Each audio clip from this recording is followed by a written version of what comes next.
ಆಯಿತಾ. ಇವರು ರೇಟು ಜಾಸ್ತಿ ಮಾಡ್ತಾ ಇದ್ದಾರೆ, ಗ್ಯಾರಂಟಿ ಕೊಡ್ತಿದ್ದೀನಿ ಅಂತಾನೆ.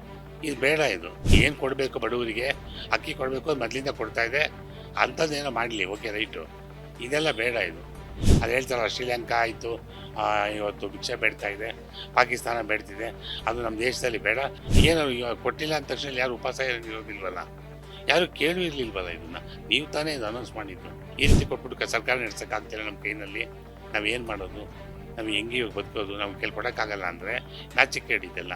ಕೈಲಾಗ್ದಲ್ಲಿರುವಂಥ ವಯಸ್ಸಾದವ್ರಿಗೆ ಅಂಗವಿಕಲರಿಗೆ ಅಂಥದ್ದೇನೋ ಮಾಡಿ, ಅದು ಮೊದಲಿಂದ ಮಾಡ್ಕೊಂಬರ್ತದೆ, ಓಕೆ. ಅವ್ರಿಗೆ ನೋಡಿದ್ರೆ ₹100 ಜಾಸ್ತಿ ಇಲ್ಲ. ಇಲ್ಲಿ ಚೆನ್ನಾಗಿರೋರಿಗೆಲ್ಲ 2,000 ಕೊಡ್ತೀನಿ. ಇಲ್ಲಿ ಅರ್ಧ ಜನಕ್ಕೆ ಬರ್ತಾ ಇದೆ, ಅರ್ಧ ಜನಕ್ಕೆ ಅದು ಬರ್ತಾ ಇಲ್ಲ. ಈಗ ಅಭಿವೃದ್ಧಿನೂ ಮಾಡಲಿಲ್ಲ, ಈಗ ಇದನ್ನು ಕೊಡೋಕ್ಕಾಗಲ್ಲ ನಿಮ್ಮ ಕೈನಲ್ಲಿ. ಒಟ್ಟಿನಲ್ಲಿ ಜೀರೋ. ಕಾಂಗ್ರೆಸ್ ಸರ್ಕಾರ ಕರ್ನಾಟಕದಲ್ಲಿ ಏನಪ್ಪ ಅವ್ರದ್ದು ಕೆಲಸ ಅಂದರೆ, ಅವ್ರ ಪರ್ಫಾರ್ಮೆನ್ಸ್ ಏನಂದರೆ ಜೀರೋ. ಬಟ್ ಅವ್ರ ಸರ್ಕಾರ ಇರೋವರೆಗೂ 5 ಪಂಚ ಯೋಜನೆ ಏನಿದೆಯೋ ಅದನ್ನು ನಿಲ್ಲಿಸಲ್ಲ ಅಂತ ಪ್ರಾಮಿಸ್ ಮಾಡಿದ್ದಾರೆ. ಈಗ ದಿಢೀರ್ ಅಂತ 2.5 ವರ್ಷಕ್ಕೆ ಇವರು ಕ್ಲೋಸ್ ಮಾಡ್ತಾರೆ ಅಂದ್ರೆ ಯಾವ ಅರ್ಥದಲ್ಲಿ ಇದ್ದಾರೆ ಅಂತ. ಒಂದ್ ಕಡೆ ಜಾಸ್ತಿ ಮಾಡಿದ್ದಾರೆ, ಒಂದ್ ಕಡೆ ಯುಟಿಲೈಸ್ ಮಾಡ್ತಿದ್ದಾರೆ. ಕೆಲ್ಸಕ್ಕೆ ಹೋಗೋರಿಗೆ ಟಿಕೆಟ್ ಇಲ್ಲದೆ ಪ್ರಯಾಣ ಮಾಡ್ತಿದ್ದಾರೆ ಅಂದಮೇಲೆ ತುಂಬಾ ಹೆಲ್ಪ್ ಆಗತ್ತೆ. ಅವನಿಗೆ ಅದು ಗೊತ್ತಿಲ್ಲ, ಇದು ಗೊತ್ತಿಲ್ಲ, ನಾನು ನೋಡಿಲ್ಲ, ಆ ಥರನೇ ಹೇಳ್ತಾರೆ. ನಿಜ, ಯಾಕೆಂದರೆ ಅವನು home minister. That means he will always live in the home. He will not go out to see in what is happening. ಅಲ್ಲ, ನನಗೆ ಗೊತ್ತಂಗೆ ಯಾರೂ ಹೇಳೋಂಗೆ ಇಲ್ಲ, ಏನೂ ಮಾಡಿಲ್ಲ. ಸರ್ಕಾರ ಇನ್ನು ಮುಂದೆ 5 ಗ್ಯಾರಂಟಿಗಳನ್ನ ನಡೆಸ್ಕೊಡುತ್ತಾ ಸರ್?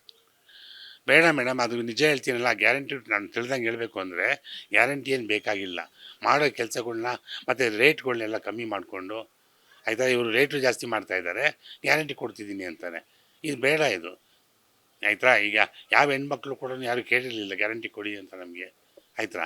ಇವ್ರ ಗೆಲ್ಲಕ್ಕೋಸ್ಕರ, ಇವ್ರ ಅಧಿಕಾರಕ್ಕೋಸ್ಕರ, ಇವ್ರ ಪಕ್ಷ ಇವರು ಅನುಕೂಲಕ್ಕೆ ಮಾಡ್ಕೊಡಿದ್ದಾರೆ ಹೊರತುವೆ ಇಲ್ಲಿ ಜನಸಾಮಾನ್ಯವ್ರಿಗೆ ಯಾವುದು ಗ್ಯಾರಂಟಿ ಏನು ಯೂಸ್ ಆಗ್ತಾ ಇಲ್ಲ. ದಯವಿಟ್ಟು ಇದು ಬೇಡ ಇನ್ನು ಮುಂದಕ್ಕೆ, ಆಯ್ತಾ. ಇಲ್ಲಿ ಗ್ಯಾರಂಟಿಗಳು ಕೊಟ್ಬಿಟ್ಟು ಲಕ್ಷಾಂತರ ಕೋಟ್ಯಾಂತರ ರೂಪಾಯಿ ಇಲ್ಲಿ ಸಾಲಗಳು ಮಡಗ್ಬಿಟ್ಟು ಇಲ್ಲಿ ನಮ್ಮ ರಾಜ್ಯನೇ ಮಾರೋ ಸ್ಥಿತಿಗಳು ಬೇಡ. ಆ ಥರ ಗ್ಯಾರಂಟಿ ಏನು ಬೇಡ.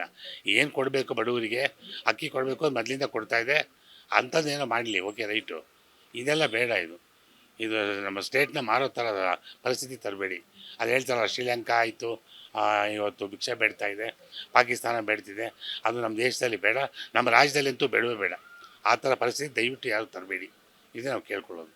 ಸೊ ಈಗ ಏನ್ ಹೇಳಿದ್ದಾರೆ ಅಂದ್ರೆ, ನಮ್ಮಲ್ಲಿ ಇರುವಂತ ಹಣ ಎಲ್ಲ ಅಂದ್ರೆ ಎಲ್ಲರಿಗೂ ಜನರಿಗೆ ಅನುಕೂಲ ಮಾಡಿಕೊಟ್ಟಿದ್ದೀವಿ. ಎಣ್ಣೆ ಆಗಲಿ, ಭಾಗ್ಯ ಜ್ಯೋತಿ ಅಂಡ್ ಗೃಹಲಕ್ಷ್ಮಿ ಇದೆಲ್ಲ ನಾವು ಮಾಡಿಕೊಟ್ಟಿದ್ದೀವಿ. ಸೊ ಇನ್ನು ಮುಂದೆ ನಮ್ಮ ಹತ್ರ ಹಣವಿಲ್ಲ ಅಂತ ಹೇಳಿದ್ದಾರೆ. ಅದು ಹೇಳ್ಬಿಡಿ. ಈಗ ಅದನ್ನೇ ನೀವೇನು ನಮ್ಮ ಕೈಯಲ್ಲಿ ಆಗ್ತಾ ಇಲ್ಲ, ನಾವೇನು ನಮ್ಮ ಅಧಿಕಾರ ಬರಬೇಕಾಯಿತು, ನಾವೇನೋ ಹೇಳಿದ್ರು, ಹಾಗಾಗಿ ನಾವು ಇವಾಗ ನಮ್ಮ ಕೈಯಲ್ಲಿ ಆಗ್ತಾ ಇಲ್ಲ ಅಂತ ಹೇಳ್ಬಿಟ್ಟು ಅದೇನಿದೆ ಅಭಿವೃದ್ಧಿ ಮಾಡಲಿ ಹೋಗಲಿ. ಈಗ ಮಾಡೋ ಕೆಲಸಗಳು ಬೇಕಾದ್ರೆ ಎಷ್ಟಿದೆ ಅದು ಮಾಡಲಿ. ಆಗಲ್ಲ ಅಂದರೆ ಬಂದು ಸ್ಟೇಟ್ಮೆಂಟ್ ಕೊಡಲಿ. ಎಲ್ಲರೂ ಮುಖ್ಯಮಂತ್ರಿಗಳು, ಉಪಮುಖ್ಯಮಂತ್ರಿಗಳು ಇಬ್ಬರೂ ಬಂದು ಹೇಳಲಿ. ಏನು ಇವಾಗ ಕೊಟ್ಟಿಲ್ಲ ಅಂದ ತಕ್ಷಣ ಯಾರು ಉಪವಾಸ ಇರೋದಿಲ್ವಲ್ಲ, ಯಾರು ಕೇಳೂ ಇರಲಿಲ್ವಲ್ಲ. ಇದನ್ನು ನೀವು ತಾನೇ ಇದು ಅನೌನ್ಸ್ ಮಾಡಿದ್ದು, ನಾವು 5 ಗ್ಯಾರಂಟಿಗಳು ಕೊಡ್ತೀವಿ ಅಂತೇಳಿ. ಈಗ ಯಾರು ಕೊಡ್ತಾರೆ ಅಂತ ಯಾರು ಬೇಡ ಅಂತಾರೆ, ಕೊಡಿ ಅಂತಾರೆ. ಈಗ ತಮಿಳ್ನಾಡಲ್ಲಿ ನೋಡಿ ಹೆಂಗೆ ಮಾಡಿಕೊಂಡು ಯಾರೋ ಹೇಳ್ತಾರೆ ಲಕ್ಷಾಂತರ ಕೋಟಿ ಸಾಲ ಮಾಡಿಕ್ಕಿದ್ದಾರೆ ಅಂತ ಅಲ್ಲಿ. ಅದನ್ನು ಇಲ್ಲಿ ಯಾಕೆ? ದಯವಿಟ್ಟು ಇದು ಯಾರು ಮಾಡಬೇಡಿ, ಯಾವ ಪಕ್ಷದವರು ಮಾಡಬೇಡಿ, ಆಯ್ತಾ. ನಿಮ್ಮ ಕೈಲಿ ಏನಾಗುತ್ತೋ ಬಡವ್ರಿಗೆ ಅದು ಕೊಡಿ, ಆಯ್ತಾ. ಈಗ ಏನೋ ಈಗ BPL ಇವರಿಗೆ ಏನೋ ಮೊದಲಿಂದ ಏನೋ ಮಾಡಿ ಆ ಥರ ಮಾಡಿ ಆಯಿತು, ಓಕೆ. ಅದು ಬಿಟ್ಟು ಈ ರೀತಿ ಎಲ್ಲ ಬೇಡ. ಈ ರೀತಿ ಕೊಟ್ಬಿಟ್ಟು ಸರ್ಕಾರ ನಡೆಸೋಕ್ಕಾಗ್ತಿಲ್ಲ ನಮ್ಮ ಕೈನಲ್ಲಿ, ನಾವೇನು ಮಾಡೋದು, ನಾವು ಹೆಂಗೆ ಇವಾಗ ಬದುಕೋದು, ನಾವು ಕೈಲಿ ಕೊಡೋಕ್ಕಾಗಲ್ಲ ಅಂದರೆ ನಾಚಿಕೆ ಹಿಡಿದೆಲ್ಲ ಮಾಡಬೇಡಿ. ನಾಚಿಕೆ ಹಿಡಿ ಕೆಲಸ ಯಾಕೆ ಮಾಡ್ಕೊತೀರ? ಈ ಸರಿ ಒಂದು ಮನುಷ್ಯ ಒಂದು ಸರಿ ನೋಡ್ತಾನೆ, ನೆಕ್ಸ್ಟ್ ಟೈಮು ಓಟ್ ಹಿಂಗೆ ಆಗ್ತಾರೆ ತಿಳ್ಕೊಂಡಿದ್ದೀರಾ? ಇಲ್ಲ ಅಲ್ವಾ, ಎಲ್ಲರಿಗೂ ಗೊತ್ತಿದೆ ಇದು. ಇದನ್ನು ಈ ಥರದ್ದೆಲ್ಲ ಬೇಡ. ನಮ್ಮ ನಾಡಿಗೆ ದೇಶಕ್ಕೆ ತೊಂದರೆ ಆಗೋಂಥ ಕೆಲಸಗಳು ಬೇಡ. ಈ ಥರ ಎಲ್ಲ ದುಡ್ಡು ತಿಂತಾರೆ. ಯಾರಿಗಾಗಲೂ ಅವ್ರಿಗೆ ಏನೊಂದು ಹೆಲ್ಪು, ಉಪಕಾರ ಮಾಡಿ. ಕೈಲಾಗ್ದಲ್ಲಿರುವಂಥ ವಯಸ್ಸಾದವ್ರಿಗೆ, ಅಂಗವಿಕಲರಿಗೆ ಅಂಥದ್ದೇನೋ ಮಾಡಿ, ಅದು ಮೊದಲಿಂದ ಮಾಡ್ಕೊಂಬರ್ತದೆ, ಓಕೆ. ಅವ್ರಿಗೆ ನೋಡಿದ್ರೆ ₹100 ಜಾಸ್ತಿ ಇಲ್ಲ. ಇಲ್ಲಿ ಚೆನ್ನಾಗಿರೋರಿಗೆಲ್ಲ 2,000 ಕೊಡ್ತೀನಿ. ಇಲ್ಲಿ ಅರ್ಧ ಜನಕ್ಕೆ ಬರ್ತಾ ಇದೆ, ಅರ್ಧ ಜನಕ್ಕೆ ಅದು ಬರ್ತಾ ಇಲ್ಲ ಅಲ್ವಲ್ಲ. ಅಲ್ಲ, ಇದು ಬೇಡ. ಇದು ಈಗ ನಮ್ಮ ಕೈಲಿ ಕೊಡೋಕ್ಕಾಗ್ತಾ ಇಲ್ಲ. ಇದೇನಿದು? ಯಾವ ಯಾವ ಯಾವ ಯಾವ ಥರ ಮಾತಿದು? ಈಗ ನಮ್ಮಿಂದ ಕೊಡೋಕ್ಕಾಗಲ್ಲ, ಮಾಡೋಕ್ಕಾಗಲ್ಲ ಅಂದರೆ ಮಾಡಬಾರ್ದಾಗಿತ್ತು ಇದನ್ನು. ನೀವು ಹಂಗೆ ಏನಿದೆ ಅದನ್ನು ಹೇಳ್ಕೊಂಡು ಬರಬೇಕಾಗಿತ್ತು. ಈಗ ಅಭಿವೃದ್ಧಿನೂ ಮಾಡಲಿಲ್ಲ, ಈಗ ಇದನ್ನು ಕೊಡೋಕ್ಕಾಗಲ್ಲ ನಿಮ್ಮ ಕೈನಲ್ಲಿ. ಒಟ್ಟಿನಲ್ಲಿ ಜೀರೋ. ಕಾಂಗ್ರೆಸ್ ಸರ್ಕಾರ ಕರ್ನಾಟಕದಲ್ಲಿ ಏನಪ್ಪ ಅವ್ರದ್ದು ಕೆಲಸ ಅಂದರೆ ಅವ್ರ ಪರ್ಫಾರ್ಮೆನ್ಸ್ ಏನಂದರೆ ಜೀರೋ. ಸರ್, ಈಗ ಜಿ ಪರಮೇಶ್ವರ್ ಅವರು ಹೇಳಿಕೆ ಕೊಟ್ಟಂತ ಮಾತಿದ್ದು, ನಮ್ಮ ಹತ್ರನೂ ದುಡ್ಡಿಲ್ಲ, ಸಿದ್ದರಾಮಯ್ಯ ಅವ್ರ ಹತ್ರನೂ ದುಡ್ಡಿಲ್ಲ, ಸೊ ಯಾವುದೇ ಕಾರಣಕ್ಕೂ ಕೇಳ್ಕೊಂಡು ಯಾರು ಬರಬೇಡಿ ಅಂತ ಹೇಳಿದ್ದಾರೆ. ಸೊ ಇದು ಎಷ್ಟು ಮಟ್ಟಿಗೆ ಸರಿ ಅನಿಸ್ತಾ ಇದೆ ಸರ್ ನಿಮ್ಮ ಪ್ರಕಾರ? ಅದು ಹೇಳಿಕೆ ನೋಡಿದ್ರೆ ಯಾವ ಅರ್ಥದಲ್ಲಿ ಹೇಳಿದ್ದಾರೆ ಅಂತ ಗೊತ್ತಿಲ್ಲ. ಬಟ್ ಅವ್ರ ಸರ್ಕಾರ ಇರೋವರೆಗೂ 5 ಪಂಚ ಯೋಜನೆ ಏನಿದೆಯೋ ಅದನ್ನು ನಿಲ್ಲಿಸಲ್ಲ ಅಂತ ಪ್ರಾಮಿಸ್ ಮಾಡಿದ್ದಾರೆ. ಪ್ರಾಮಿಸ್ ಮಾಡಿರೋದ್ರಿಂದನೇ ಸ್ಟೆಬಿಲಿಟಿ ಕಳ್ಕೊಳ್ಳಲ್ಲ ಅಂತ ಅಂದ್ಕೊಂಡಿದ್ದೀವಿ. ಈಗ ದಿಢೀರಂತ ಇವರು ಹೇಳಿಕೆಯಿಂದ ಸುಮಾರು ಜನಕ್ಕೆ ನೋವಾಗಿರುತ್ತೆ. ಯಾಕಂದರೆ ಒಂದು ನಂಬಿಕೆ ಮೇಲೆ ಓಟ್ ಹಾಕಿ ಬಂದಿರ್ತಾರಲ್ವಾ, ಅವರು ಓಟ್ ಹಾಕಿದವ್ರಿಗೆ ಈಗ ಬಂದು ಇವ್ರು ಕೊಡ್ತಾ ಇರೋ ಯೋಜನೆಯಲ್ಲಿ ಮೋಸ್ಟ್ ಆಫ್ ಆಲ್ ತುಂಬ ಜನಕ್ಕೆ ಬಡವ್ರಿಗೆ ಹೆಲ್ಪ್ ಆಗ್ತಾ ಇದೆ. ಈಗ ದಿಢೀರಂತ ಇದನ್ನು ನಿಲ್ಲಿಸಿದ್ರೆ ಮುಂದೆ ಜನಗಳು ಯೋಚನೆ ಮಾಡಬೇಕಾಗತ್ತೆ.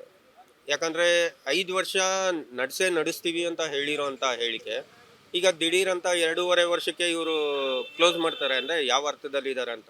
ಮತ್ತು CM ಅವರು ಅದಕ್ಕೆ ಸ್ಟೇಟ್ಮೆಂಟು ಕೊಡಲೇಬೇಕಾಗತ್ತೆ. ಯಾಕಂದರೆ ಈ ಹೇಳಿಕೆ ತಪ್ಪಾಗತ್ತಲ್ವಾ. ಸೊ ಹಾಗಾದ್ರೆ ಇನ್ನು ಮುಂದೆ 5 ಗ್ಯಾರಂಟಿಗಳನ್ನ ನಡೆಸ್ಕೊಂಡು ಹೋಗುತ್ತಾ ಸರ್? ನಡೆಸ್ಕೊಂಡು ಹೋದ್ರೇ ಒಳ್ಳೆಯದು. ಇಲ್ಲ ಅಂದರೆ ಜನಗಳು ಮತ್ತೆ ಮುಂದೆ ಯಾರನ್ನೂ ನಂಬೋದಿಲ್ಲ.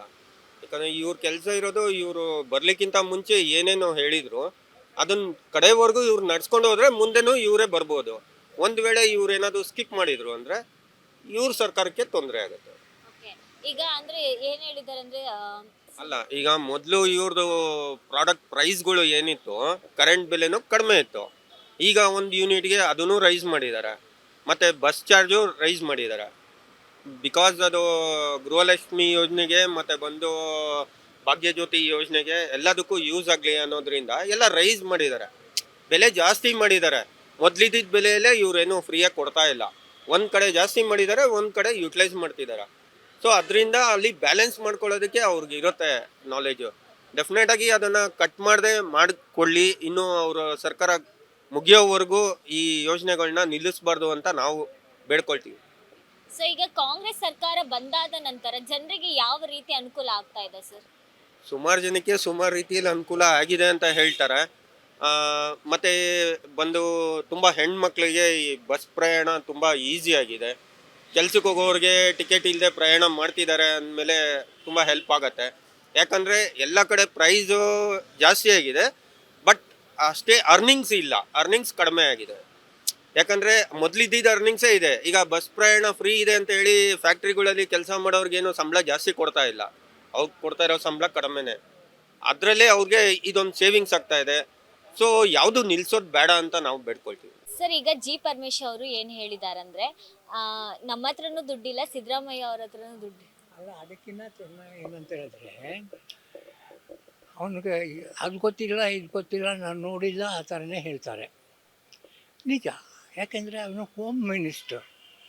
That means he will always live in the home. He will not go out to see in what is happening. Okay, ಈಗ ಕಾಂಗ್ರೆಸ್ ಸರ್ಕಾರ ಬಂದಾದ ನಂತರ ಜನರಿಗೆ ಯಾವ ರೀತಿ ಅನುಕೂಲ ಮಾಡಿಕೊಟ್ಟಿದೆ ಸರ್?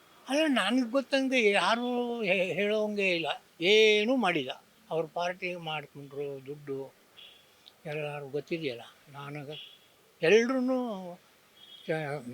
ಏನಂದರೆ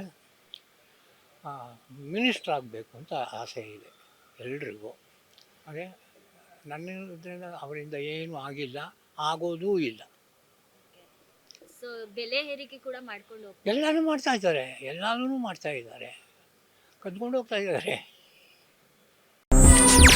ಹೆಚ್ಚಿನ ಸುದ್ದಿಗಳಿಗಾಗಿ ನಮ್ಮ ಚಾನೆಲ್ನ ಸಬ್ಸ್ಕ್ರೈಬ್ ಮಾಡಿ.